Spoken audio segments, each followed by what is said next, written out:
আসসালামু আলাইকুম রহমতুল্লাহ। কেমন আছেন প্রিয় ভাইয়েরা? আশা করি আল্লাহ তাআলার রহমতে আপনারা ভালো আছেন। আই এম অলওয়েজ আলহামদুলিল্লাহ।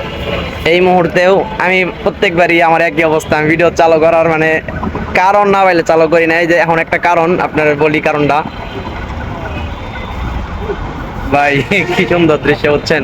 এরকম জায়গায় আসলে আমার মনটা চায় যে মোবাইলের ভিডিও চালু করি। যাই হোক, এক জায়গায় একটা দাওয়াতে গেছিলাম, সে দাওয়াত থেকে আসার সময় ভাবলাম যে এখান থেকে একটু ছবি টবি তুলে যাই। চিন্তা করলাম যে অনেকক্ষণ ধরে যেহেতু রয়েছি, তাহলে ছবি তুলুন নাকি, খালি একটু ভিডিওটাও বেড়ে যায়। আজকে অনেক রোজ উঠছে বলছেন, শুক্রবার এক জায়গায় বিয়ের দাওয়াত খেতে গেছিলাম।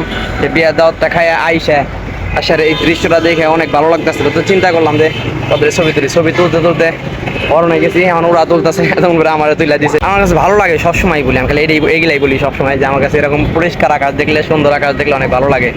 তো তারপরে সব দিক দিয়ে সুন্দর। আর আমি এখানে খেলা ভিডিও করি, আর আমার সামনে দেখেন 1 2 3 4 এই 4 জনে চারদার মতো ছবি টবি তুলতে আছে। আর এদিক থেকে দেন ভাই রে ভাই, কি দৃশ্য। আর মডেল মসজিদের এখানে আসি তো অনেক বছর ধরে, না আসি সাভারে তো 7-8 বছর ধরে। এখানে ছিলই না, এখানে ময়লার একটা ঢিবি ছিল শুরুতে, অনেক ময়লা টয়লা থাকতো। পরে পর্যায়ক্রমে আস্তে আস্তে আমি শুরু থেকেই এই মসজিদটা হইতে দেখলাম, হইতে মসজিদ অনেক পুরাতন হয়ে গেছেন বর্তমানে। শেখ হাসিনার আমলে মসজিদটা করা হয়েছিল, শেখ হাসিনা তো এখন আর নাই। এক এক সময় এক এক রকম দৃশ্য হয়। এই যে আকাশের অবস্থা তো পরিবর্তন হয়েছে, যে একটু পরপরই পরিবর্তন হইতেছে। এই যে আকাশের এই যে পিছনে যে মেঘগুলো আছে না, এগুলো একটু পরপরই মনে করেন যে এক এক রকম আকৃতি ধারণ করে। এক এক সময় এত সুন্দর বেশি আকৃতি ধারণ করে, ওই সময় মনটা যায় ছবি টবি তুলতে। মাদ্রাসায় মাদ্রাসার পাশ থেকে যখন দেখি, মাদ্রাসার ওই জায়গায় অনেক সুন্দর দৃশ্য দেখা যায়, কিন্তু ওই জায়গায় আমি মনে করেন তো ওই জায়গায় চালু করতে পারি না, মোবাইল রাখতে পারি না, যার কারণে দৃশ্যগুলো দেখা যেতে পারি না। আর আজকে সুযোগ পাই, যেহেতু আইসি সামত ওই জায়গায় ছবি টবি ভিডিও টিডিও বানিয়ে দিতেছি। তুলতে ভিডিও করতে করতে গাইমে গেছি, ওরণ হয়ে গেছি। একটা গজল গায়া যায় এই জায়গায়, ভালো হইব না? আল্লাহ ভাই, আমার সাথে আলহাজ ভাই আছে, তিনি একজন শিল্পী যেহেতু, তো তার সাথে মিলে আমরা একটা গজল গায়া তারপরে ইনশাল্লাহ এখান থেকে যাই। কি গজল গাওয়া যায় আশরাফ ভাই?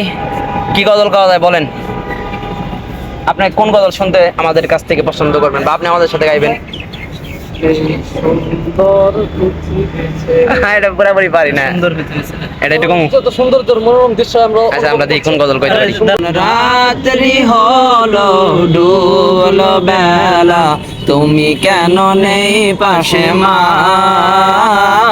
তুমি কেন নেই পাশে মা, ভেজায় আমি মা শান্তি খুঁজি, বলো কিসের ছায়ায় আহারের টান, ঘরে ফিরে আমি মা অশান্ত মন খুঁজছে তোমায়, খুঁজবো কোথায় মাগো তোমায়, আলোহীনে আধারে আমি ভালোবাস, চলে যেতে চায় না মন, তবু চলে যেতে হয়, সুন্দর পৃথিবী ছেড়ে চলে যেতে চায় না মন, চলে যেতে।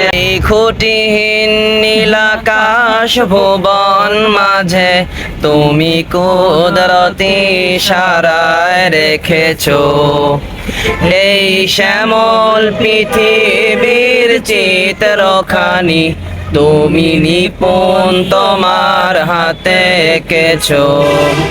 ওগো আল্লাহ শুকর তোমার, আমারে যে মুসলিম করেছো, তুমি সৃষ্টি জীবের মাঝে দিয়েছ প্রাণ, গাইতে দুনিয়ায় তোমারই গান, তুমি সৃষ্টি জীবের মাঝে দিয়েছ প্রাণ, গাইতে দুনিয়ায় তোমারই গান।